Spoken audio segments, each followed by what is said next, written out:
guys, it's me, Dr. Ace, the Global Mentor Coach, and I'm back with another video, and I'm really excited to be helping you guys live your best life now. I'm really passionate about that, and today I'm talking about something that's really kind of a sensitive topic. At least I think it is. It's something that I've talked with other women about, and it is the issue about why women can't be friends. And I really just want to get to the heart of why women can't be friends. I don't want to just kind of touch the surface. I don't want to go, oh, I think it's this, I think it's that. I really want to get to what the real reason behind why women can't be friends. I think that, by the end of this little chat, that, we may be able to uncover that truth and really get to some solutions on how we can fix that. Because it's a question that I think that's just going to be something generations can ask themselves and deal with. And maybe somebody will look back over this video and find that, hey, we got the answers here. And I don't believe we're going to solve it overnight. I don't believe it's something that we can solve in a video. I think this is an open dialogue that we need to continuously have and really uncover some things. I believe women all over the world have been pondering this issue for many, many, many years. And so I want to just talk about a few things, a few possible reasons. And this is not exhaustive. I mean, this is just not exhaustive. And we all have different perspectives and points of view on this topic. But these are just a few things of why I believe women can't be friends. And maybe we can get to the heart of the matter. I think, one of the reasons women can't be friends, at least I think, is because they aren't friendly. If you want friends, you got to be friendly. And a lot of women have really bad attitudes, really just nasty dispositions. And the truth is, when you're not friendly, people don't want to be friends with you. People don't even want to share space with you.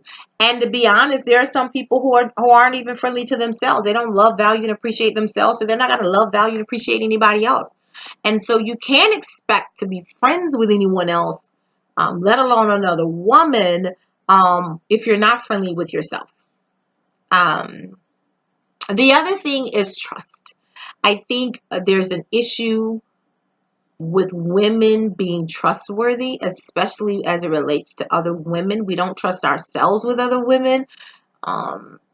We can't be trusted. We can't be trusted to keep a secret. There's a lot of women, too many women have diarrhea of the mouth. They just tell everything. It's just like blah, blah, blah, blah, blah, blah. We'll betray a friend. There's some women out there that'll betray a friend in a heartbeat, especially when we feel, if that woman is disrespecting us in some way. And I know disrespect looks different on people, but I think sometimes we take it to the extreme. We get caught up in our feelings and rather being mature and saying, you know what, girl, I was tripping. I was in my feelings. We're not the bigger person. We're not mature. We're not stepping up to that. Let's take this example. You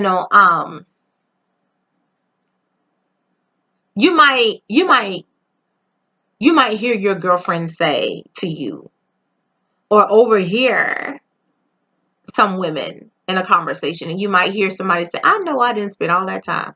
Listen to that girl talk on and on and on about that situation. Give her advice, and she still do what she wanted to do. Girl, bye. I ain't got time for that. I can't be bothered. Then we turn around and talk about that woman and her business to the next person who will listen. Can't be trusted. And then what ends up happening is we have the same distrust of other women, thinking they're going to do to us what we do to other people. So stop doing it. Stop it. Just stop it. I think one big thing is we don't know what it means to be a friend. And I think that's a huge part of it. You have to know what it is to be a friend before you can be friends with someone else. And I think, I've encountered a lot of people who really don't know what it is to be a friend. Friends don't keep record. It's not an exchange of you did this, I did that, it's your turn. That's not what it is. So I think people need to know what it is to be a friend. And, definition wise, the root word of being a friend means to love. So what does it mean to love somebody? When you love someone, you don't hurt them. The problem is hurt people, and you can't give what you don't have. Too many people, especially women, lack the capacity to love because we have put love in this box and we present it in a certain way, but love is not an emotion, it's an action. And, in digging deeper into, this word friend, another definition besides the root word for love is necessary, indispensable. And another word was counselor. So do you see yourself as love, walking love, and encounter with people? Do you see yourself as someone who is necessary and indispensable in someone else's life? Can you be a counselor? Can you be accountable? Can you be trustworthy? Can you, what? And so I'm gonna, love is so many different things, and we think that we kind of have a handle on it. But this is coming to me, and I'm just gonna look it up. But the Bible has a definition of love, and I'm gonna go to it, and it says, I'm going to the love chapter. If I can find it, hold on. I'm in the wrong one. Sorry.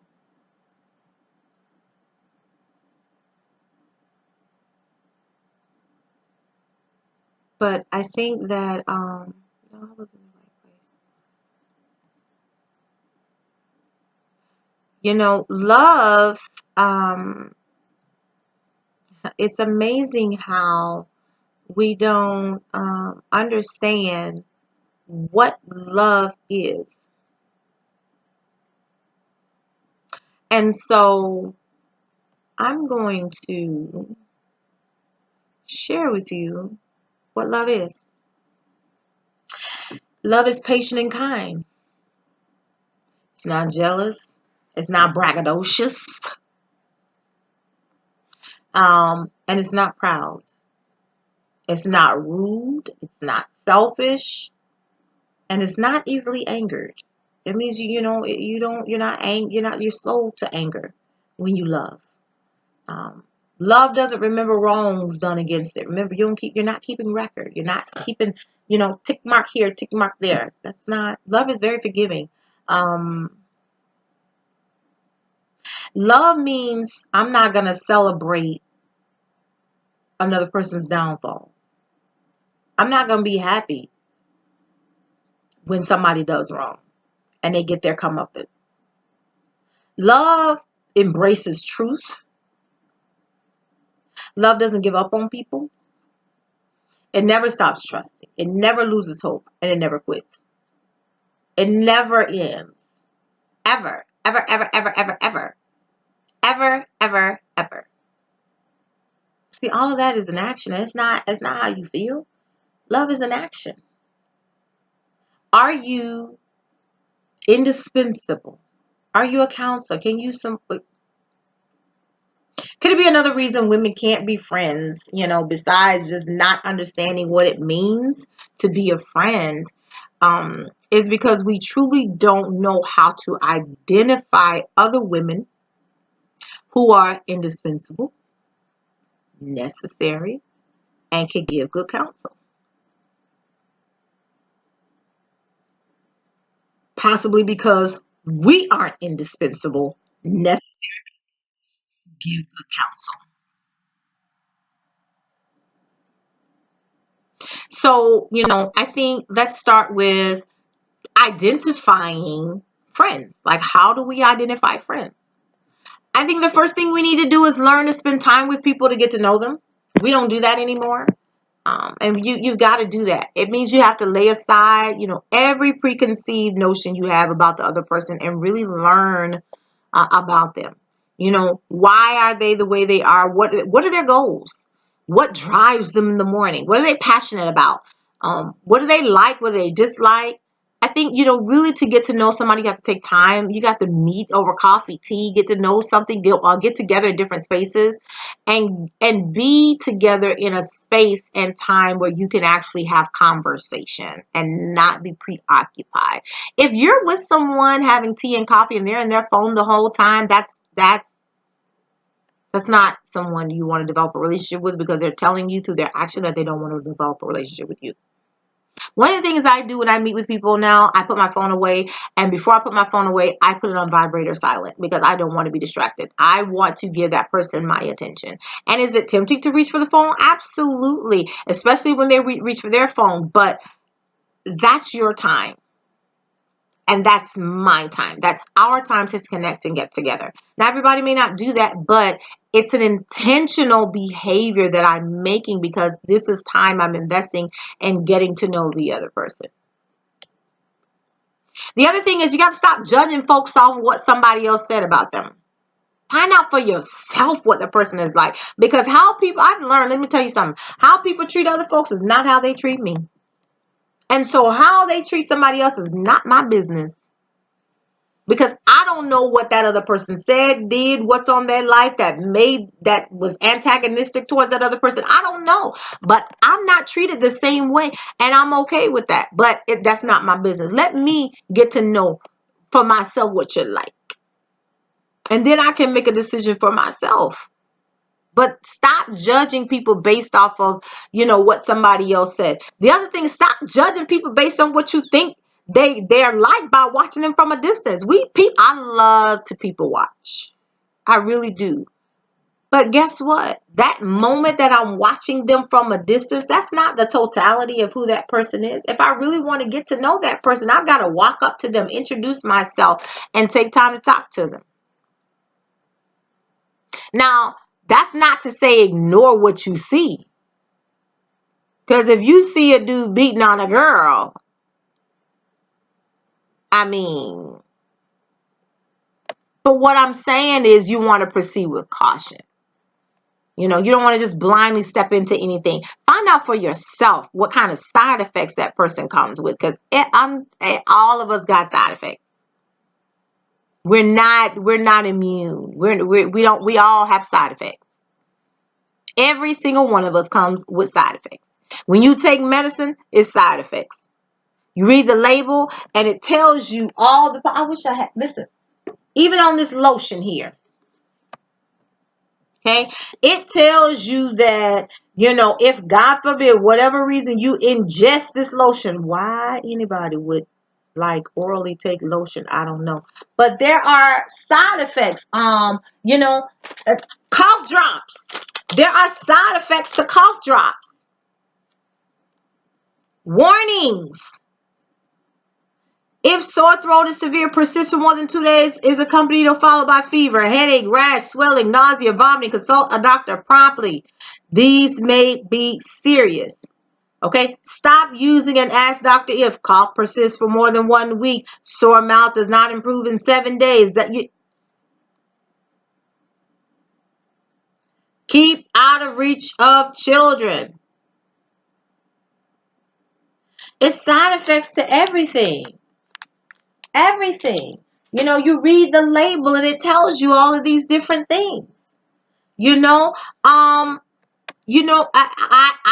even have a generic bottle of aspirin, and it says aspirin may cause a severe allergic reaction, which may include facial swelling, shock, hives, and asthma. It goes on to talk about bleeding, nausea, vomiting, all this other kind of stuff. There's side effects. They're just side effects.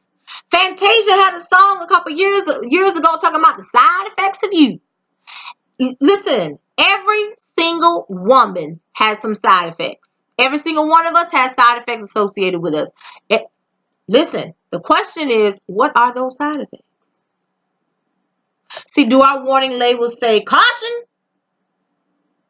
Engaging with this person may result in fatigue, loss of appetite, bad attitude, mood swings, constant drama, a relationship killer, low self-esteem, and may lead to the development of bad habits resulting in possible death. Personally, I like my warning label to read something like this. Possible side effects include, but are not limited to, increased self-awareness, heightened abilities and strength, increased self-esteem, increase in adrenal glands resulting in an intense urge to achieve personal and professional goals, an overwhelming sense of success, and a chronic case of I can't help but want to be better.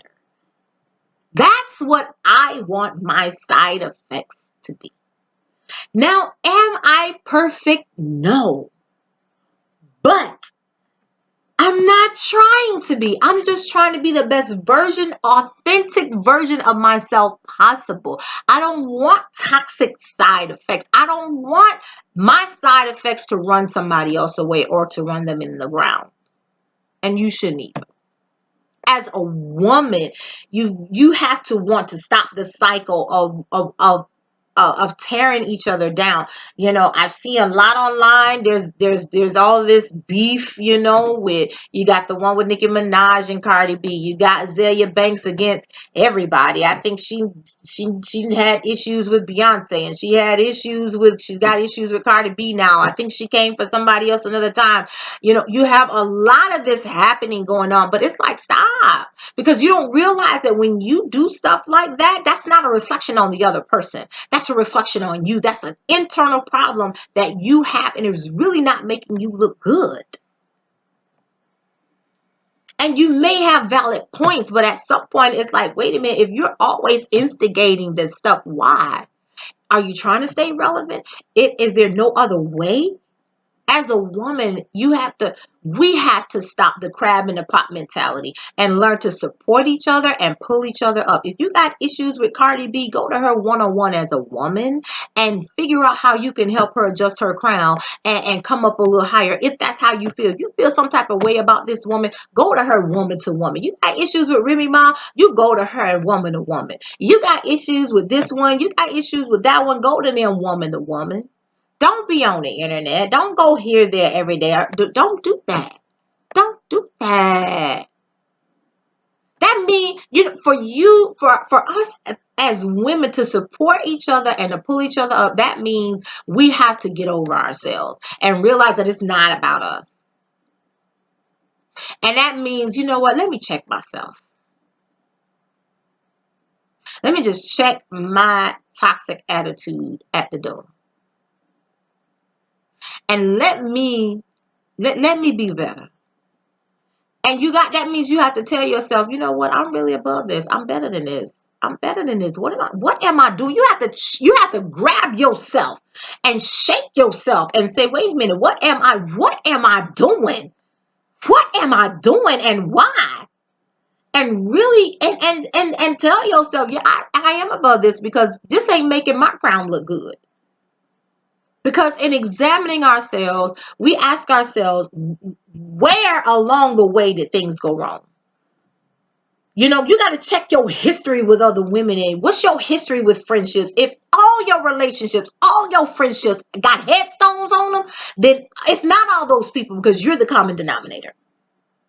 You got to ask yourself, when the jealousy, envy, strife, and all of these other toxic emotions take over your life, what was the open door and how do you close it?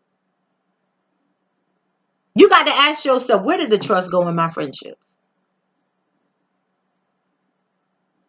How did it get this way? I think, one of the things we need are examples. Are there any role models or baseline relationships that we as women can point to as a reference to see what a true friendship among women is like? I know that, a lot of people look at Oprah and Gail, but, outside of Oprah and Gail, what are some others? In your community, you mean to tell me ain't nobody in your community, in your church, on your block, down the street, at your school, anywhere in your life that you can look at as an example, even half a piece of one? That's a problem. In the age of social media, we have a glimpse of what people want us to see, but that's not really real. And so I want to challenge you to look among yourself. Like, look around you. Look to see if there are any relationships among women specifically that you can identify that are healthy, that you can model. Sit down and talk with these women and find out what the secret of their relationship is. You can look at Marjorie Harvey and her best girlfriend. I can't think of her name. I can see her face. But I mean, riders. It might be something as simple as reserving the right to be right even when you know the other person is wrong. You know they wrong. Or admitting when you wrong. See, as a woman, you have to reserve the right to be quiet. Because sometimes women, we think we got to be right all the time. And that in itself is wrong. No, get somewhere and sit down. Be quiet. You ain't always got to have the last say. If you wrong, say you wrong. If you know the other person is wrong, shut up and zip it out. Because guess what? It's going to come back. It's going to come to the light of day. And you ain't always got to be the one to say it. You ain't always got to be the one to point it out. You ain't always got to be the one to say, see, I told you so. I told you. I told you. I tried. No, you didn't. Because if you did, you'd have sat there and kept your mouth shut. Because sometimes we enable behavior because we're cheerleading in a way from a position that's toxic. When sometimes you have to let your friends fall. It's not because you don't love and care, but because you already given them advice. You can't make them take the advice. But when they fall, don't be there to beat them down. As a friend, you're supposed to love them and help them. And when they come to you, just be that shoulder and let them cry. Don't say nothing. Just sit there. But we have to learn that. That takes discipline. It takes maturity. And we don't know how to do that sometimes. We don't know how to get out of our own way.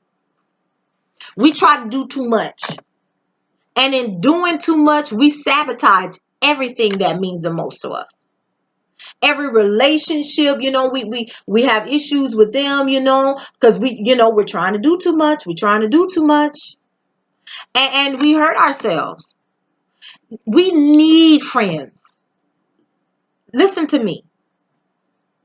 Stop looking to the media to tell you what a friend looks like. That is not what. No. Look among you. Look in your community. Come on. You got to look. There's got to be someone around you that you can feel, touch, have conversation with, and figure out for yourself. Because what we're seeing is not the way. It's not the way. And I can't even blame the media, because at the end of the day, as an individual, you got to be mature enough to turn that mess off. I mean, back in the day, and I'm just real back in the day, I'm dating myself, but I don't care because I look good. But, when MTV came out with reality TV, they came out with Real World. The Real World was the fakest Real World I've ever seen. It was the first scripted reality television show, really. It was good entertainment for that age group back then, but it established something. It was a precedent. It put something toxic in the atmosphere when it came to relationships, because toxic is what sells. Every time you turn around, somebody was fighting, and it was this and it was that, and it was just ridiculous. But the truth is, people who are successful are successful because they have a core group of friends and confidants. Back to that definition of what a friend is: counselors. They can trust and depend on to be supportive and to give them good advice. They got some folks that love them. And so to have friends, you got to be friendly, which means you got to be lovable. You got to be loving and lovable. And if you're not, could that be why you can't be friends as a woman with other women? Could it be that the reason women can't be friends with other women is because we're not friendly, we're not loving, and we're not lovable? And we don't give good advice. Somewhere, might be a combination of that, might be one or two, might not be everything. But you can't walk where you haven't seen, where you haven't been. And so if you don't have an example of what it is to be your friend, you got to look among you and find it. Because what we're seeing, what we got, that's not the way. We were not meant to go through life alone. It's over 7 billion people on the planet. We weren't meant to do life alone. So we got to get a handle on being better friends. And that means really looking at ourselves and checking ourselves to figure out, how friendly are we? How loving and lovable are we? How kind are we? Are we trustworthy? Are we indispensable and necessary to other people? And do we give good advice? I don't know. But, we got to get a better handle on it. I really think that, this is a conversation we need to keep having. Leave me some comments down in the box, below. Let's talk about it. Let's talk about why women can't be friends, what you think. Leave me your thoughts on the video. If you liked it, give it a thumbs up. Make sure you share it. Subscribe to the channel. Let's get some dialogue going and really kind of deal with this issue of why women can't be friends, because it's something that's toxic. It's something that's tearing our communities down. It's tearing our families down. We can't live our best lives without genuine friendship. You just can't. You need a core group of people. Now, I'm saying that you need a whole tribe, but you do need a core group of people to help you be the best version of yourself possible. So, that's all I have today on this subject of why women can't be friends. This is me, Dr. H, the Global Mentor Coach. This is more of a sobering, kind of teaching or message. But it's something that I really, really hope that we can get a better handle on, because, we're